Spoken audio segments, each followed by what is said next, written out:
días a todos. Gracias por participar en nuestro webcast. Nuestra conferencista del día de hoy es Diana Tenorio, consultora senior de Supply Chain Management. El tema de hoy es planeación de demanda en tiempos de incertidumbre. Esta sesión será grabada para que posteriormente esté publicada en nuestra página web de PwC Colombia. Para las personas que quieran volver a verlo o no pudieron acompañarnos el día de hoy, si tienen alguna pregunta, pueden realizarla por el chat o escribir un correo a nuestro conferencista. Por favor, recuerden tener los micrófonos apagados y el video. Diana, puedes comenzar con la sesión. Gracias, bueno, buenos días a todos. Gracias, Joana, por la introducción. El objetivo del webcast el día de hoy es que conversemos un poco sobre la planeación de demanda en estos momentos de incertidumbre. Normalmente las compañías hacen una planeación de su demanda para estar mejor preparados ante esa posible demanda que pueda llegar. Y lo que queremos conversar un poco el día de hoy es cómo a través de la planeación por escenarios podemos ayudar a preparar mejor a nuestras empresas. Vamos a empezar con un poco de contexto. Como todos lo sabemos, pues esta pandemia global que se ha generado con el COVID-19 ha generado una disrupción de, de nuestras actuaciones diarias, de la forma como trabajamos, de la forma de operar de muchas compañías y también obviamente de nuestros hábitos de consumo. Se ha generado una incertidumbre alta, una variabilidad que no era esperada en muchas categorías de consumo. Y también unos niveles de cambio, es decir, si de pronto antes algún producto venía creciendo con sus ventas, es posible que con la pandemia o crezca a mayor velocidad o haya cambiado esa tendencia hacia abajo. Y en ese sentido, digamos que los hábitos de consumo de todos nosotros han cambiado. Vemos cómo algunas categorías de compra han visto un aumento en sus niveles, eh, generada, por ejemplo, por compras de pánico. Al inicio de la cuarentena, muchos hogares sintieron la necesidad de abastecerse con algunos productos porque no sabían si los iban a encontrar más adelante. Am, También vemos que hay ciertas categorías que han visto incrementar su consumo en estos momentos. Por ejemplo, todo lo que son productos de aseo, implementos de aseo, enlatados. Seguimos con la presentación, Joana. Sí, señora, por favor, continúa. Ok, entonces estaba comentando que pues hay algunas categorías como los productos de aseo, la leche, los enlatados, que han visto cómo se ha aumentado su demanda durante esta coyuntura. Pero hay otros que han visto caer sus niveles de venta, en parte porque las personas tienen temor a una posible recesión o a la pérdida de su empleo o a una reducción de sus salarios. Em, por ejemplo, los artículos de lujo o las carteras son artículos que no se están comprando mucho en estos momentos. Y también hay otros en los que las personas, de pronto por estar en la casa, sienten la necesidad, o sienten menos necesidad de consumirlos. Un ejemplo de eso son las cuchillas de afeitar o los perfumes. Em, También vemos cómo ha habido una migración o sustitución de unos productos por otros. Hay una posible sustitución de productos de menor precio, pues las personas buscando como cuidar su economía. Hay una tendencia también hacia el consumo de presentaciones familiares o tamaños familiares en vez de las presentaciones individuales. Y también hacia los productos de mayor practicidad. Las personas están en la casa, pero también están cocinando. Entonces, todo lo que son productos congelados, comidas listas, eh, pues digamos que ha habido como una sustitución, aunque también se ve una tendencia hacia hacia consumir lo saludable, porque las personas están buscando también cuidar su salud. Entonces, en este contexto de tantos cambios, de cambio en los hábitos de consumo, de incertidumbre, los modelos tradicionales con los que normalmente planeamos la demanda, que se basan en históricos de venta, que tienen una tendencia, em, no nos funcionan tan bien. No nos funcionan tan bien porque los históricos anteriores pues no nos sirven para predecir lo que está pasando o lo que va a pasar en la coyuntura. En ese sentido, también las empresas han visto la necesidad de flexibilizar sus operaciones porque se están enfrentando a diferentes retos. Vemos cómo se presentan retos en el suministro eh, y el reto es poder garantizar la sostenibilidad de ese suministro. Vemos cómo es difícil en algunos casos disponer o conseguir ciertas materias primas o productos porque mis proveedores o los proveedores de mis proveedores no pueden operar. Tienen su fábrica cerrada o tienen restricciones para operar o para movilizarse. De otro lado, se nos presentan retos en las fuerzas de trabajo. Mm, Hay empresas que definitivamente no pueden movilizar a su personal porque no hacen parte de digamos, de las empresas o sectores esenciales, como si lo son, por ejemplo, alimentos. Mm, y también la fuerza laboral se puede ver afectada eh, porque se vean afectados por la enfermedad, porque los trabajadores se enfermen y ahí se pueden producir unos niveles de ausentismo.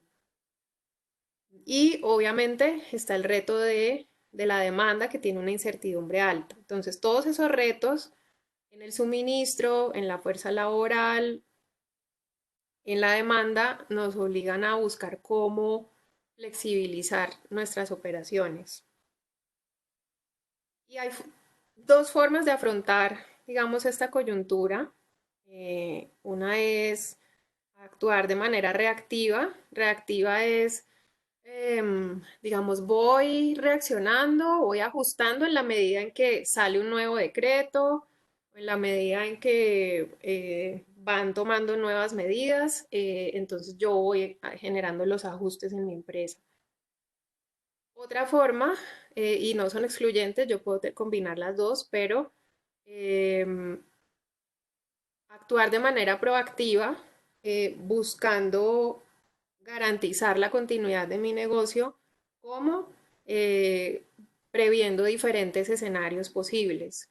Y aquí en este último caso es donde entra a jugar la planeación por escenarios, que nos puede servir para tratar de visualizar a futuro cuál puede ser el comportamiento posible de la demanda.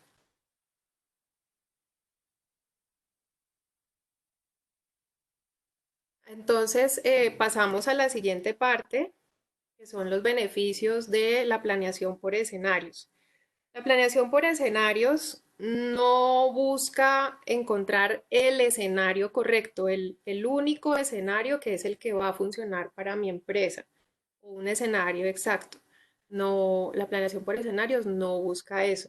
Tampoco busca cubrir todos los escenarios posibles. Eso sería pues de una complejidad altísima. Pero con la planeación por escenarios, sí lo que se busca es identificar escenarios extremos posibles. Entonces, un escenario optimista donde tenga un incremento sustancial de las ventas, un escenario pesimista, uno conservador, y ver cuáles pueden ser esos extremos. ¿Para qué? Para plantear alternativas y estar mejor preparados, pudiendo actuar de manera anticipada, no esperar a que esos escenarios ocurran. ¿Qué buscamos con la planeación por escenarios? Es identificar esas capacidades que es necesario desarrollar dentro de la organización. Les pongo un ejemplo, capacidades logísticas, poder Digamos, ahora muchas empresas están haciendo ventas a través de comercio electrónico, pero esto puede ser un cuello de botella porque su logística no estaba adaptada para tener un volumen de ventas significativo a través de ese canal. O puede que yo necesite conseguir un aliado que me pueda manejar digamos, mis ventas a través de comercio electrónico. Puedo necesitar reforzar mis capacidades de compra o de cómo conseguir materiales alternativos o nuevos proveedores, cómo soportar mi producción. O, por ejemplo, incluso en el back office, cómo digitalizamos ciertos procesos. Hoy en día muchas empresas, digamos que antes obligatoriamente tenían que tener la firma física en un documento, hoy están pudiendo hacer sus procesos de manera digital, con la firma digital. Em, Todo lo que es automatización de procesos también. Entonces, digamos, la planeación por escenario nos permite identificar esas capacidades que necesitamos desarrollar. También nos permite identificar los puntos que requieran ser flexibilizados. Por ejemplo, las políticas de devolución o los plazos para devolver o poder ofrecer envíos gratis, cosas que antes no digamos, no hacían parte de nuestras políticas. Hoy en día muchas compañías están flexibilizando en ese aspecto. También los trade-offs. Y aquí, digamos, es poder identificar nuevas fuentes de venta. Un ejemplo, produzco uniformes en vez de producir blazers. Tengo una empresa de confección. O digamos, dedico mis recursos a producir esos productos que están teniendo un nivel significativo de ventas o que me ofrecen un buen margen. Y dejo de producir los que de pronto no tienen tanto movimiento. También poder identificar las iniciativas que no son viables. En este momento, por ejemplo, hacer el lanzamiento de un producto puede que valga la pena revisarlo en esta coyuntura. O si, por ejemplo, una empresa tiene dentro de sus planes ampliar el número de tiendas, eh, tiendas físicas, puede que en ese momento, bajo ciertos escenarios, lo esté reconsiderando. Esas necesidades de financiación y de cómo se va a comportar el flujo de caja y el capital de trabajo asociado con los inventarios dentro de los diferentes escenarios. Entonces, es hacer visible esa parte financiera también. Em, y también nos sirve para detectar acciones, em, digamos, dependiendo de un escenario, una demanda dada o específica, poder determinar acciones a nivel de precio, de las promociones, de las presentaciones que vamos a manejar, o tomar acciones sobre el inventario que se pueda estar acumulando, por ejemplo, dado un escenario de demanda específico. Entonces, acá digamos que la planeación por escenarios se convierte en una herramienta que nos ayuda a apoyar la toma de decisiones en la empresa, a poder visibilizar los diferentes escenarios posibles y diseñar un plan de acción para cada uno, un plan de acción robusto para esos escenarios que nos ayuda a estar mejor preparados ante lo que pueda pasar.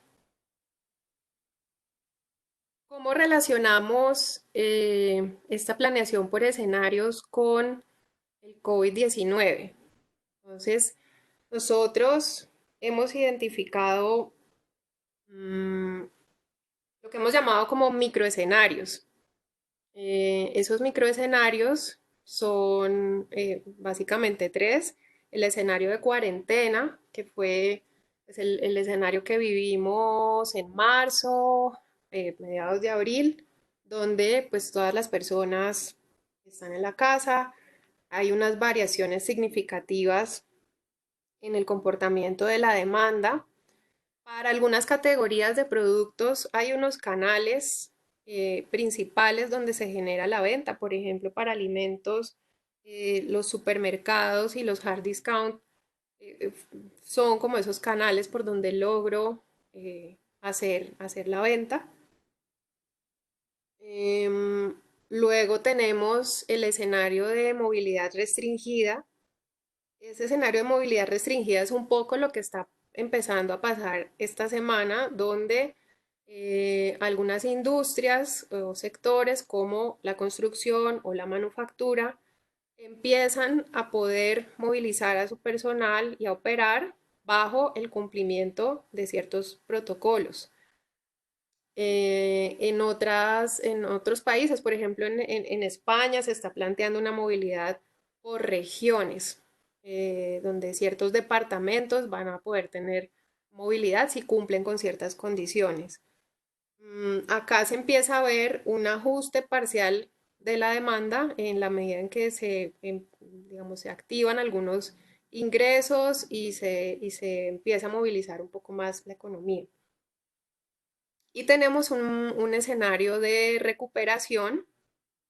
En ese escenario de recuperación se empieza a estabilizar la demanda, pero no a los niveles que había antes de que empezara, digamos, la pandemia. Y se ven de todas formas cierta reactivación de iniciativas o de innovaciones y empiezan nuevamente a activarse algunos canales que pudieron estar inactivos en otros microescenarios, como por ejemplo el canal institucional. Entonces, lo que nosotros hemos visto es que en todo caso siempre hay una combinación de estos microescenarios. Entonces, hay digamos, las estrategias por países van, unos le apuestan a la cuarentena total, otros se han ido por movilidad restringida y les ha ido bien, otros han tenido que devolverse a la cuarentena, o digamos, dentro de un mismo país, pues hay combinaciones de estos microescenarios por regiones o por sectores. Nosotros hemos visto también acá en PwC unas combinaciones de estos microescenarios.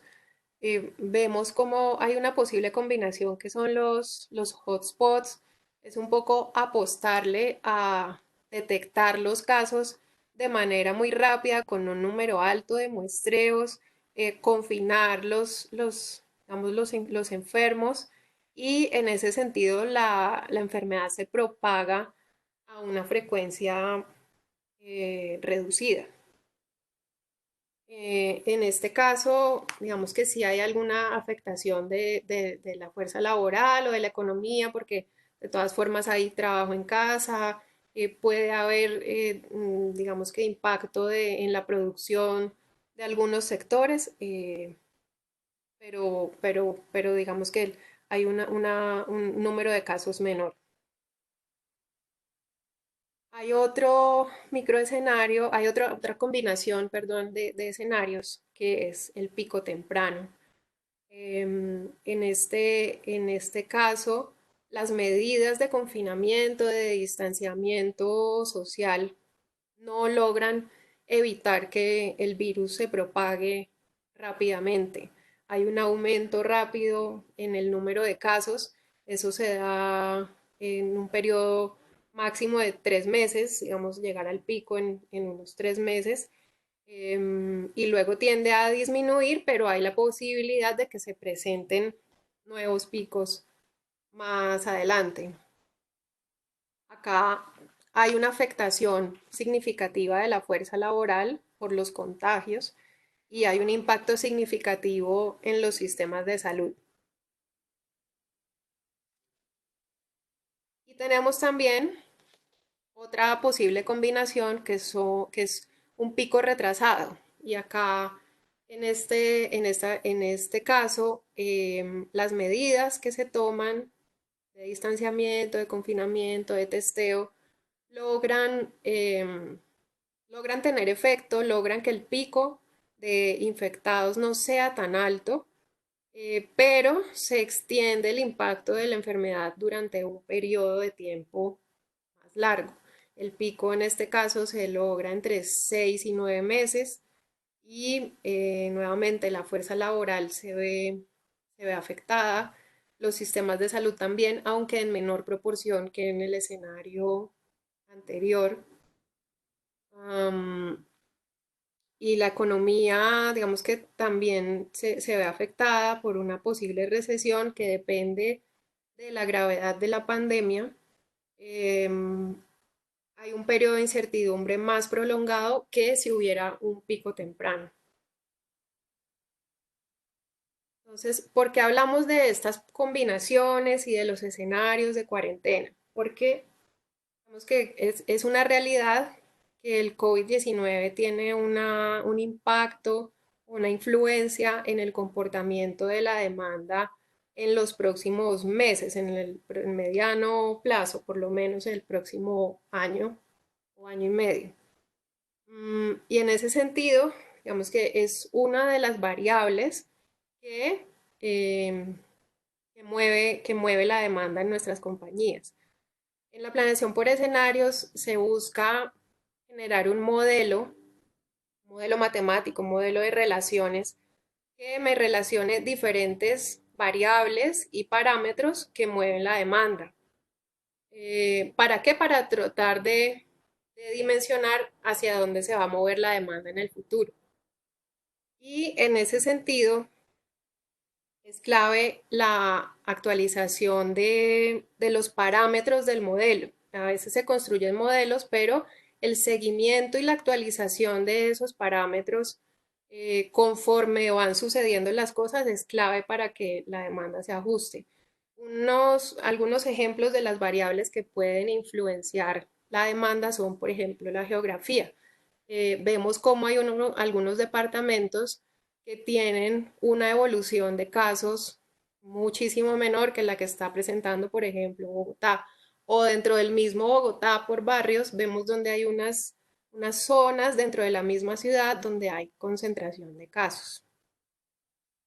También dependiendo de las industrias que estén activas. Vemos cómo esta semana se empezaron a activar dos sectores, construcción y manufactura, y en la medida en que se vayan liberando más industrias y se vayan activando industrias, esto también va a tener un impacto sobre el comportamiento de la demanda y obviamente hay que actualizar esto dentro de nuestro modelo. La industria a la que pertenezco, ¿por qué eso es importante? Porque no es lo mismo si yo estoy en una industria de consumo masivo de alimentos, a si de pronto la industria en la que estoy produce medicamentos o fertilizantes. Entonces, seguramente el COVID-19 afecta de manera diferente dependiendo de la industria en la que estoy. Las variables macroeconómicas, variables como el desempleo, eh, tendrá un impacto, digamos, en el consumo. El desempleo, la inflación, los alivios que pueda ofrecer el gobierno tendrán un impacto en el consumo. Las medidas las medidas que se tomen, por ejemplo, el cierre o apertura de escuelas, va a impactar el tipo de productos que estamos consumiendo en casa y el que estamos comprando, por ejemplo, para lonchera. O los protocolos que se activen por industria seguramente van a tener una serie de exigencias de tapabocas, guantes, lavado de manos, etcétera. Esos protocolos y el cumplimiento de esos protocolos por parte de las empresas también tendrán un impacto en la demanda. Y por último, la evolución de los casos, el número de casos que se presente de personas contagiadas va a tener, digamos que va a generar un nivel de riesgo que aumenta o disminuya según el comportamiento de los mismos. Hay otras variables como la elasticidad del precio desde mis productos, la compra adicional que espero, los canales que voy a manejar. Entonces, digamos que estos son algunas variables que hay que tener en cuenta para construir ese modelo y poder generar unos escenarios que reflejen o estén conectados con lo que, digamos, está pasando a nivel externo de la empresa y que impacta directamente sobre la demanda. Esto es lo que traía para hoy. No sé si hay preguntas. Diana, nos hacen una pregunta, Paul Rivera, ¿cómo ven el sector del entretenimiento, específicamente los cines? Vale, bueno, todo depende mucho de las medidas que se vayan tomando por parte del gobierno. Precisamente ayer estaba viendo cómo, por ejemplo, España está buscando como reactivar en diferentes fases y en una de las fases proponen, por ejemplo, que los cines funcionen con máximo 50 personas cuando son espacios cerrados, con espacios entre personas, digamos, para garantizar el distanciamiento y creo que a 400 personas cuando era al aire libre. Em, También veía como Cine Colombia creo que estaba planteando reactivar la idea del autocine, que hace algunos años pues existía en algunas ciudades. Entonces es una industria que tiene un panorama complicado. Creo que hay que hacer mucho seguimiento al comportamiento de los casos, de cómo evoluciona aquí en el país y en la medida que se puedan habilitar eh, protocolos que permitan operar, pero en general entretenimiento y todo lo que son espacios comunes digamos que la tendencia a nivel mundial es a trabajar con un 30%, un porcentaje de su capacidad máxima. Gracias, Diana. Tenemos otra pregunta de Andrés Arboleda que nos dice, ¿cómo prevén la demanda de vivienda nueva? ¿Afectará esta situación los proyectos que ya estén en marcha desde el punto de vista del comprador? Sí, para vivienda, digamos que los proyectos a nivel de construcción vemos que se están pudiendo reactivar en la medida en que cumplan con los protocolos establecidos. La demanda de vivienda nueva dependerá mucho digamos, de la duración de esta fase de confinamiento y de pandemia y del impacto a nivel económico que tenga en los diferentes sectores interesados por la compra. Entonces, en ese sentido, digamos que tanto afecta o no, también está muy relacionado con las medidas y alivios que se generan desde el gobierno nacional para, digamos, que la población no se vea tan afectada, pero definitivamente la duración de digamos, del confinamiento tiene un impacto, puede tener un impacto potencial sobre la capacidad de compra de las empresas. Listo, gracias, Diana. Si alguno tiene alguna otra pregunta, nos puede escribir por el correo o a nuestra conferencista. Gracias a todos por participar el día de hoy y a las 11:30 tenemos otra sesión de webcast. Muchas gracias, Diana. Bueno, que esté muy bien, hasta luego.